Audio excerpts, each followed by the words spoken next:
Hi guys, and welcome to a video about our Mega Meadow base build. So I've made a few videos about some of the builds here, but this video takes a tour of the base as a whole. I'm going to take you guys on a bit of an aerial view tour of the base before we get into the tour of the interior of the buildings. So we're going to start off with our dockhouse. It has a really nice stone wharf, pull the boat up after our metal runs, and we've built an ocean pool view and lounge area.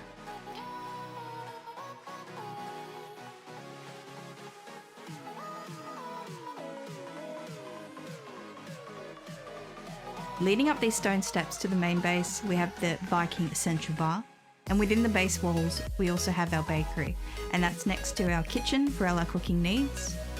Then we have our airport, the central hub for all our portals from the main base to all the different points around the map we've discovered so far.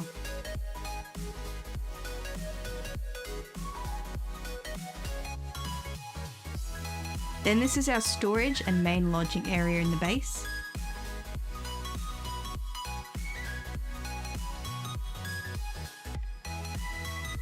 And this is next to our crafting, smithing and forging building.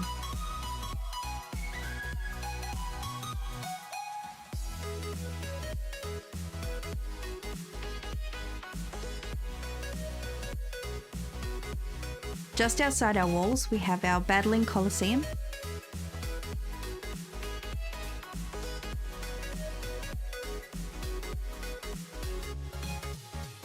Alright, so now let's go inside.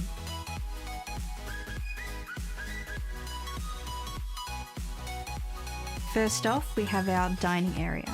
I did try to model this house off a Victorian style house. We put a bar in with half walls and 1 meter floor panels in front of shelving on the back wall, and we decorated it with pies, breads and wraps. We have our ward behind the counter to make it look like our server, and the room is warmed up by the fire, which I really like the look of, surrounded by the crossed wood pattern. Upstairs we have the lodgings, so there are some seating areas and with pretty window views. And then there's some extra beds for those people who come to play on our server. Then we have our kitchen. I really like how the balcony area turned out in front of the kitchen. Just had to come to terms with the different colour of the wood as it's exposed to the rain. Maybe one day there'll be some waterproofing substance we can craft in the game. I think it would allow some new designs without having to worry about the rotting. Inside we have the bar with our fermenters and the storage spaces for the cooking items like our berries or our mushrooms. And we've got our corner cauldron and chimney, and off to the side here we have our barbecue area with all the spits for your meat cooking needs. And of course, the signature addition of a lovely seating area of the balcony with a fantastic view of a stone wall. And then down the path here we have our airport, and I really liked how the design of this building turned out. It's a cross where each wing is named after a cardinal direction, north, east, south, west, and there's portals that go in the general direction that it's facing. And this made it so much easier for us to keep track of which portals are taking us where.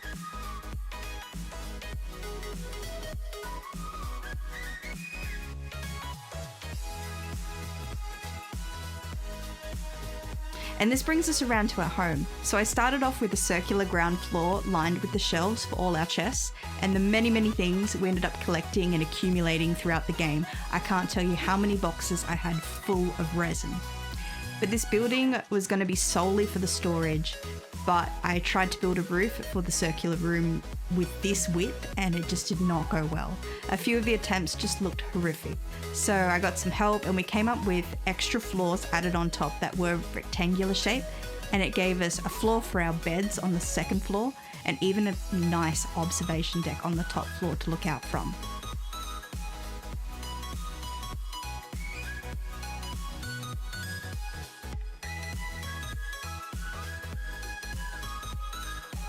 Leaving the home faces onto the back of our forge. So on the ground level we have a fully upgraded crafting table, forge with the convenient metal storage, stone cutter, artisan's table and the spinning wheel.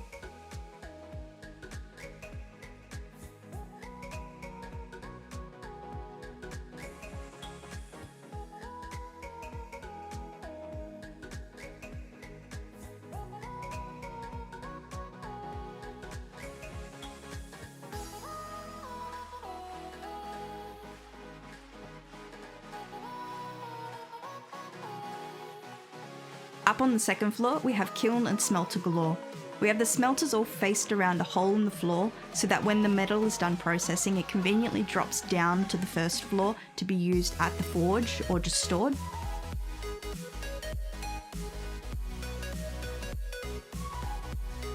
And we put in a set of stone stairs to easily bring the carts loaded with crude metal straight up to the second floor. With so much building, we went through so much wood and stone.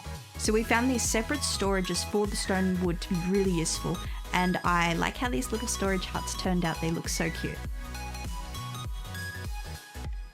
So we surrounded the main buildings of our base by a stone wall, and it has ledges that you can stand from and easily shoot arrows from between the stones, but still be protected.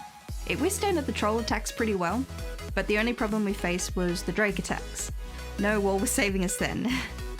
And we will be especially thankful for this wall now with the addition of the fueling army attack events. Please have mercy. Outside of our stone walls is our battling Colosseum. Up the stairs leads to the spectator seating area where you can watch the bloodshed. Yes, I may have gone overkill with the wards, but I need an audience.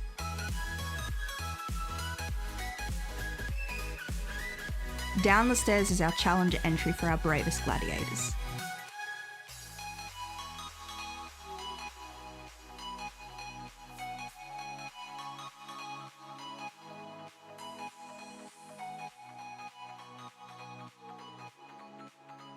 Before travelling, you'd be sure to stop off at the bar for an ale. I really like the effect you can get from putting the yellow mushrooms on the item stands. It looks beautiful at night. Then we have the oceanfront lounge. I'm loving the look of the stone fireplace on the wood wall, and you can sit in front of the fire on the couch that we've built out of half walls and 1 meter floor panels and relax before taking on the next sea serpent.